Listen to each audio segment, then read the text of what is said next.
This is Monkey World in Dorset, the largest ape and monkey rescue centre on the planet.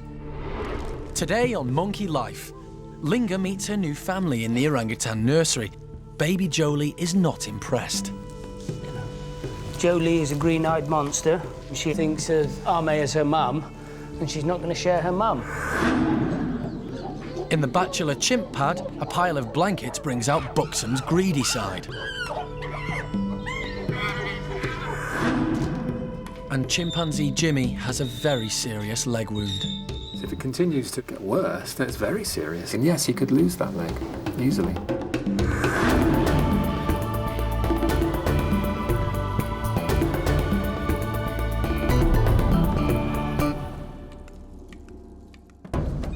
Monkey World is home to over 160 primates, and the staff work hard at keeping them occupied and entertained.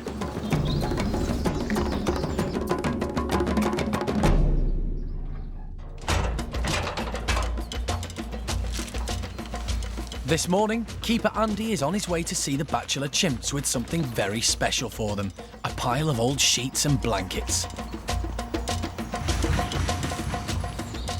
The basic idea is we stack it up, so it's in a different presentation than they've seen before, so hopefully they'll get extra fun out of knocking it over, throwing it around, and then they'll probably go into their usual behaviours of putting it over the top of their head, running around chasing each other, that kind of thing.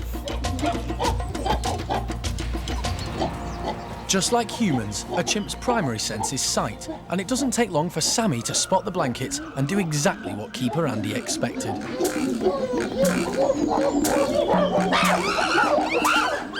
And as the other chimps cotton on, it becomes clear that there are an awful lot of things you can do with a blanket.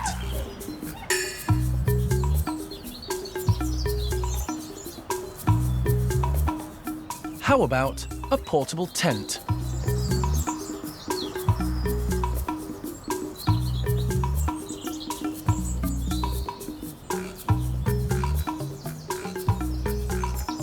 Or you could just pick out your favourite colour. Or how about breakfast in bed?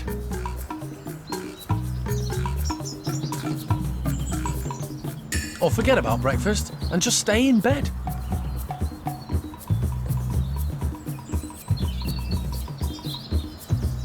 But Rocky's not fooled. He knows how things work here at the park. The keepers have definitely hidden some treats amongst these sheets, haven't they? With the high-ranking chimps distracted, the low-rankers get a chance to eat breakfast in peace.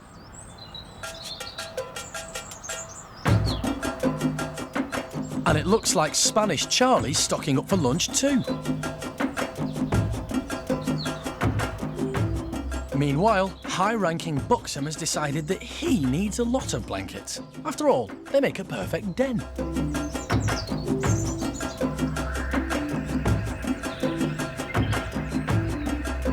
Buxom's den is important to him, and he needs just one more blanket. Sammy's will do.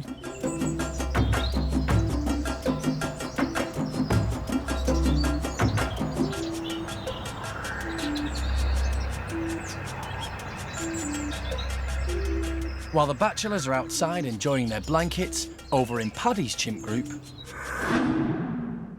there's a medical problem. 23-year-old Jimmy has a nasty leg infection. It started as a small blister, but now he has an infected ulceration. Wildlife vet John Lewis has been called in. I'm not sure what's caused that, whether it's an infected wound that's just, progressed, an infection which we haven't controlled with antibiotics, or what it is, but well, I'm told there was nothing caustic put on the leg, which is another possible reason, so we'll have to go with infection. All animals are good at hiding pain. This protects them from showing weakness to others. So no one knows if Jimmy's leg is causing him discomfort, but he's on medication just in case. The worry is, does the infection go any deeper? I can't see whether the bone's exposed. I don't think it is at the moment. They have more tissue there than we do, but that's the danger. And if the bone gets exposed, it'll dry, and then you'll get problems with the bone. But it should heal up if we get the right antibiotic. Jimmy will remain separated from his group until the wound begins to heal. The keepers will need to monitor him closely to make sure his leg doesn't deteriorate. But later, Jimmy shows he's less than a perfect patient. Don't interfere with that wound, leave the dressing alone. Well, you can say that until you're blue in the face to him, he's going to mess with it. And John's expertise is needed in another chimp group. It's just a routine procedure, but there's a complication. One of the animals might just be pregnant.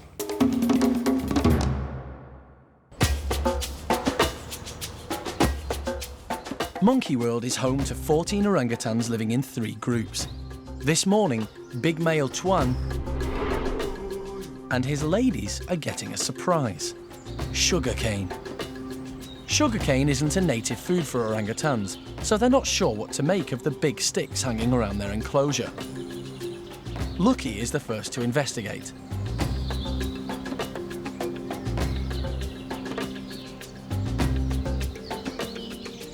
Roro is completely bemused. She struggles with one of the canes for a bit. Then she gives up and heads off to find the more familiar fruit and vegetables. Tuan's equally confused by the sugarcane. He doesn't realise it's edible, so he's tucking into his usual breakfast. But Lucky's had a taste and discovered it's very good. So there's only one thing for it. Grab as much of the stuff as you can before the others find out. Xiaolan is the lowest ranking member of the group. She sits patiently, knowing it's best to hang back until the others have had their share.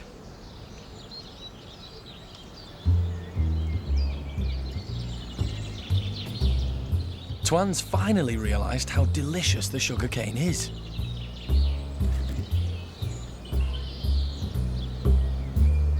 And now he's got the taste for it, he wastes no time in hoovering up the rest before the girls get to it.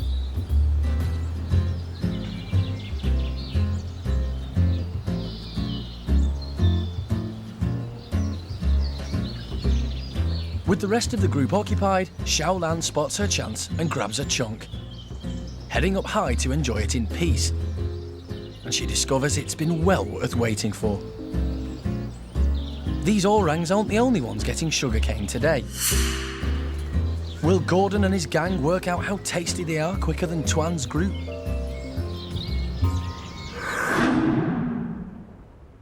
On the other side of the park, wildlife vet John Lewis is on his next medical task of the day.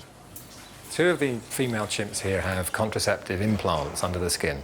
They're little rods that give off the same kind of chemicals as you get from the contraceptive pill. And they last a couple of years. We're at the end of those 2 years. So we have to take out the old ones and put in the new ones. All the adult females here are on contraception, as Monkey World usually operates a non-breeding policy to make room for other rescued primates. The park has found the contraceptive pill to be the most effective method.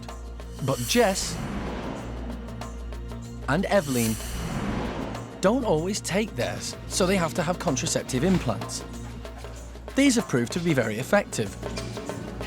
The chimps have to be anaesthetised for the implants to be put in place, but they only have to go through this procedure every 2 years.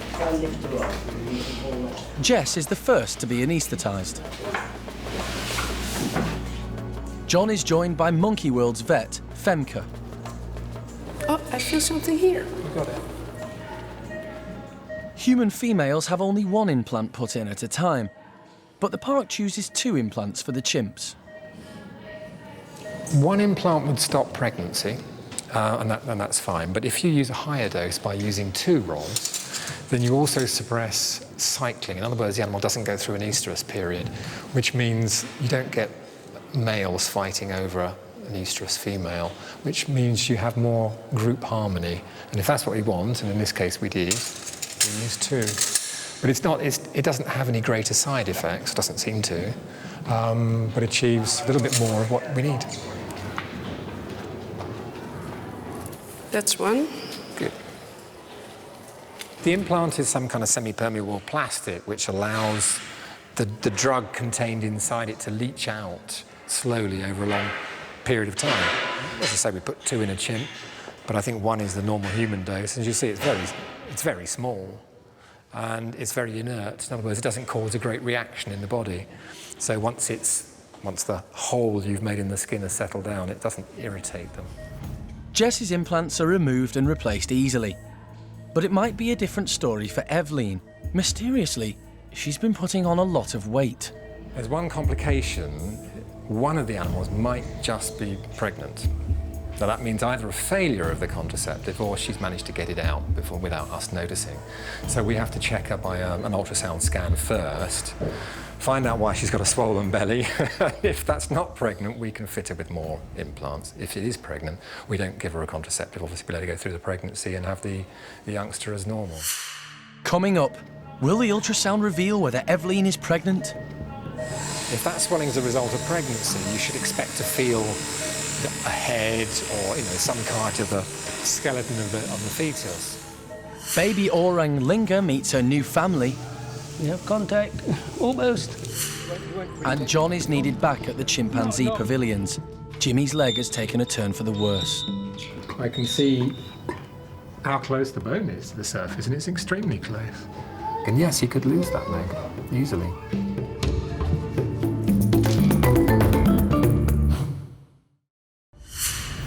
At Monkey World in Dorset, the medical team has anaesthetised female chimpanzee Eveline. They need to replace her contraceptive implant, but recently she's gained weight, so first they need to check whether she's pregnant. If that swelling is a result of pregnancy, you should expect to feel a head or, some part of the skeleton of the fetus. But obviously the scan will tell us exactly that. Ultrasonographer David Harding can't find a fetus yet. What we're actually getting is these multiple rings pretty much throughout the abdomen, which maybe there's quite a lot of gas in there, but also suggesting there's quite a lot of fat in there. The ultrasound has shown Eveline's large stomach is actually due to an over-enthusiastic appetite, and not a pregnancy. This gives animal manager Jeremy food for thought. There's 18 chimps in this group, so to put in enough food for 18 chimps, people at the bottom end of the ladder are not going to get anything. They're just not going to get anything to eat. So you have to overfeed them just to make sure everybody gets some. But then, if an animal's really obese, you've got various ways of sorting that depending on how bad the situation is. I mean, if it's a really, really bad situation, we could isolate her at food time and give her nice but non-fattening things. But I don't think the situation's that bad here. She's just got a bit of a belly. I mean, she's not obese, she's just a bit porky. And really a bit of extra blubber isn't exactly the end of the world. I mean, I get away with it, so, maybe she can. Now the team knows Eveline isn't pregnant, they can go ahead and put in the new contraceptive implants. Later, baby orang Linga has a difficult meeting with one of her new roommates. Jolie thinks of Ame as her mum, and she's not going to share her mum. And vet John's work continues. Is chimpanzee Jimmy causing himself irreparable damage? I can't see how I can repair that surgically. There isn't enough tissue to close the defect.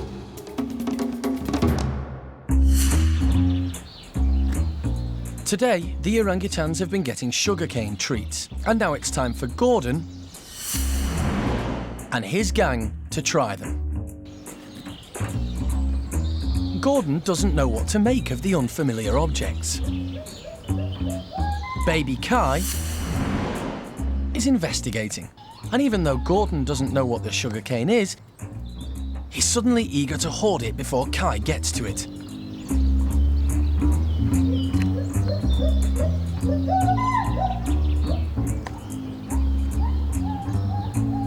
But Kai's decided that this is not food as he knows it. So he heads off, with a helping hand from Amy.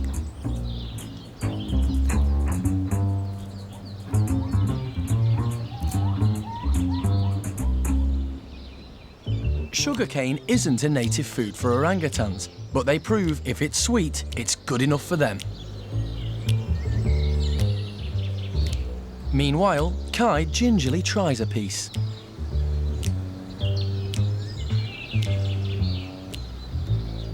And as soon as the sweet flavours hit his taste buds, he can't get it in quick enough.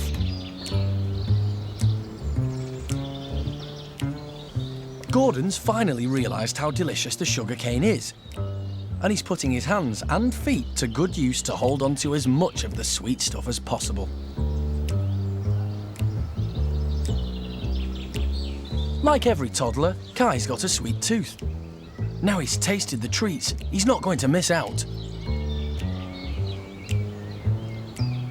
He tries his luck with Amy. Amy loves her food, so Kai's got his work cut out. But persistence and cuteness can go a long way.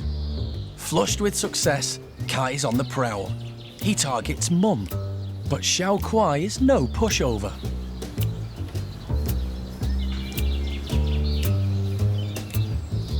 Kai may be cute, but she's holding tightly to her stash.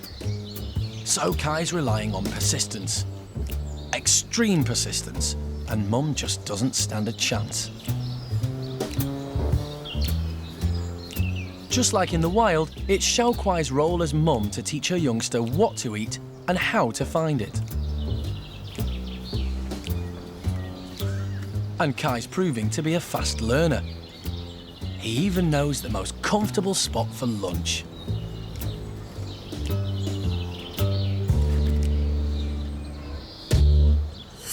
Kai is the only orang at the park to be raised by his mother in a family group.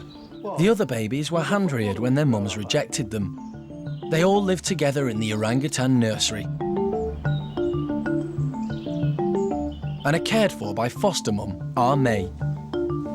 Recently, they've welcomed a new arrival, baby Linga.